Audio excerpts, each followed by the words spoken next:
Hola, muy buenas a todos. Bueno, pues ahora lo que vamos a hacer es, a rasgos generales, muy sencillo, una introducción a lo que es la estadística descriptiva.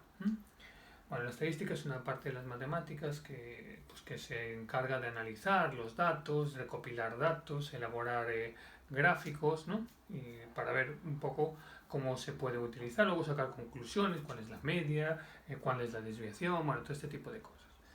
La estadística a veces está muy maltratada, de hecho se dicen que es lo más mentiroso que hay, porque te dice que si yo me como 2 pollos y tú no te comes ninguno, la estadística me dice que nos hemos comido un pollo cada uno. O si yo tengo la cabeza en el congelador y los pies en un horno, resulta que el cuerpo lo tengo a temperatura ambiente. ¿Vale? Bueno, eso es porque no solo es importante la media, sino otros datos que vamos a ver, como la desviación típica, como este tipo de cosas que veremos estos días. ¿Vale? Bien, entonces necesitamos saber una serie de cosas. Primero, los términos, ¿no? Primero, ¿qué es la población? Bueno, pues la población es aquello sobre lo que nosotros vamos a estudiar algo, ¿no? Una población, todos los conjuntos, todos los individuos sobre los que podamos estudiar algo.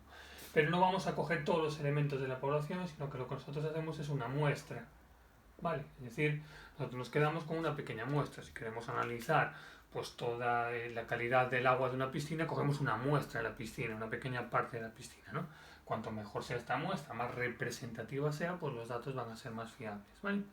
Y luego lo que vamos a hacer es estudiar algo, ¿no? Lo que se llama el carácter estadístico. ¿Vale? Esto, el carácter estadístico, vamos a decirlo mejor, el carácter estadístico que es aquello que nosotros vamos a estudiar, ¿vale? Es decir, la cualidad que nosotros queremos estudiar. Por ejemplo, pues podemos estudiar cuál es el deporte favorito en nuestro instituto, o podemos estudiar pues el número de hermanos que tienen todos los alumnos que nosotros tenemos en el instituto, o podemos estudiar pues por ejemplo la altura de los alumnos que van a clase al instituto, ¿vale? Bien, los caracteres estadísticos se dividen en dos en principio. Pueden ser cualitativos o pueden ser cuantitativos. Cuantitativos, ¿vale? Cualitativos son aquellos que no se pueden medir, se representan de cualidades, no se pueden medir. Por ejemplo, pues si nosotros hablamos, lo que decíamos antes, si nosotros hablamos del deporte, el deporte favorito, si nosotros hablamos del color del pelo, del color de los ojos o un color favorito, son caracteres que no se pueden medir, son cualidades. ¿Vale? Y después tenemos los cuantitativos, que son aquellos que sí se pueden medir, sí se miden, ¿vale? Sí se pueden medir. Vale, dentro de estos cuantitativos tenemos dos tipos, ¿no? Uno que son los discretos y otro que son los continuos. ¿Cuáles son los discretos? Bueno, pues los discretos pues podría ser, por ejemplo, el número de hermanos. Esto es un carácter discreto. ¿Por qué? Bueno, pues un carácter estadístico cuantitativo es discreto cuando entre dos valores posibles no puede tomar ninguno más. Es decir, yo puedo tener 1 o 2 hermanos, pero no puedo tener uno con 5 hermanos. Puedo tener 2 o 3 hermanos, pero no 2 con 3 hermanos, ¿vale? Es decir, los valores que puede tomar están muy claros. 0, 1, 2, 3, 4, 5, 6, pero no puede tomar nada que esté entre 3 y 4. Eso es un carácter discreto. Un carácter continuo, cuantitativo continuo, pues podría ser, por ejemplo, la altura. Este sería continuo. ¿Por qué? Bueno, porque si yo estudio la altura, puede tener 1,65, 1,66, 1,67 y puede tomar todos los valores intermedios, ¿vale? Luego, aunque yo los aproxime, en principio, pues por ejemplo, entre 1,60 y 1,65 sí que voy a tener muchos valores. 1,61, 62, 63, 64, 65, incluso 62 y medio, etcétera, etcétera. ¿Vale? Eso es un carácter continuo, cuantitativo continuo. ¿Vale? Entonces es la primera gran de división, ¿no? El carácter estadístico, cualitativo y cuantitativo, ¿vale? Entonces será cualitativo cuando no se puede medir el deporte, color, los gustos, etcétera, etcétera, y cuantitativos los que sí se pueden medir. Se pueden medir de dos formas: discretos, pues por ejemplo, número de hermanos, número de teléfonos que hay en casa, no sé, todo lo que sea algo que se puede medir, ¿no? Número de bolígrafos que llevamos al cole, esas son cosas discretas. Mientras que continuo, pues aquellos que entre dos valores puede tomar cualquier otro. La altura, el peso también sería un carácter cuantitativo continuo, ¿vale? Altura, el peso, todas aquellas cosas que pueden tomar en principio todos los valores. ¿De acuerdo? Bien. Bueno, entonces una vez que nosotros sabemos lo que vamos a estudiar, ahora vamos a pasar a elaborar lo que serán las tablas. ¿Vale? Vamos a pasar a elaborar las tablas. Bien, las tablas, que se llaman las tablas de frecuencia. Entonces, vamos a hacer distintos ejemplos para que lo veáis, pero primero hay que ponerle nombres a las cosas, ¿vale? ¿De acuerdo? Primero hay que ponerle nombres a las cosas.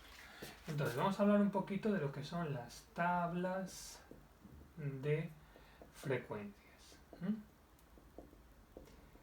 Vale, lo que son las tablas de frecuencias. Entonces, por una parte vamos a tener lo que se llaman las frecuencias absolutas. Frecuencias absolutas, que nosotros vamos a llamar así con F. Y porque va a ser lo de los términos. Es decir, esto va a ser F1, F2, F3, etcétera, etcétera. ¿Vale? ¿Eso qué es esto? Bueno, pues esto quiere decir que si yo estoy estudiando, pues por ejemplo, el número de hermanos, ¿no? Y yo lo que voy es a recontar. Si voy a recontar cuántos me han dicho que han tenido 0, pues esa será la frecuencia absoluta del 0, es decir, ha habido 8 ceros, ¿no? ¿Cuántos me han dicho que tienen un hermano? Pues eso será F de 1, que será un hermano, ¿no? Y entonces, pues la frecuencia absoluta del 1 es las veces que aparece el 1. La frecuencia absoluta del 2, dos hermanos, será las veces que aparece el 2, ¿vale? Las veces que aparece repetido ese número, esa es la frecuencia absoluta.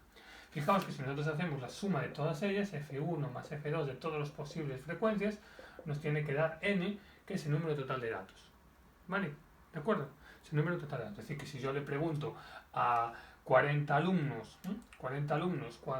cuántos hermanos tienen, todas sus respuestas, es decir, me habrán dicho que tiene un hermano, tantos, dos hermanos, tantos, etcétera, etcétera, todas sus respuestas me tienen que dar el número total de alumnos a los que yo haya preguntado. ¿Vale?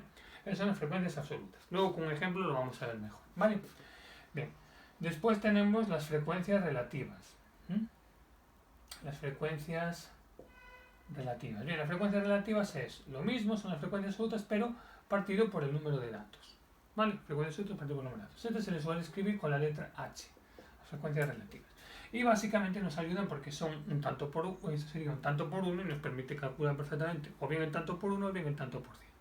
¿Vale? Fijaos que como lo que estoy es dividiendo, si yo sumo todas las frecuencias relativas, el resultado me tiene que dar 1. ¿Vale? Son las frecuencias absolutas. ¿Vale? Entonces, principio, frecuencias absolutas, se escribe de esta manera. Bueno, os voy escribiendo que esto también ya se puede escribir así, como la suma desde igual a 1 hasta n de las f sub i, ¿vale? Para que os vayáis acostumbrando. Y esto sería la suma, es una manera de escribirlo, ¿vale? Desde igual a 1 hasta n de los h sub i. La suma de todas las h vale 1, la suma de todas las f, frecuencias absolutas, valdrá el número total de datos. ¿De acuerdo? Bien. Luego tenemos los que son las acumuladas, ¿vale? Las acumuladas es ir acumulando. Luego lo vamos a ver mejor con un ejemplo. Las acumuladas, las frecuencias absolutas son con f pequeña, las acumuladas, la frecuencia absoluta acumulada, será con f grande, ¿vale? Y la frecuencia relativa acumulada será con h grande. Y esto es ir sumando, es decir, vale, la primera es la primera, vamos a escribirlo así, la primera siempre coincide con la primera, pero luego para hacer la segunda lo que voy a hacer es sumar la primera más la segunda. Luego para hacer la tercera voy a sumar la primera, la segunda y la tercera. Y así hasta el final, ¿vale? Por eso se llaman acumuladas. Bien, ahora lo vamos a ver mejor con unos cuantos ejemplillos.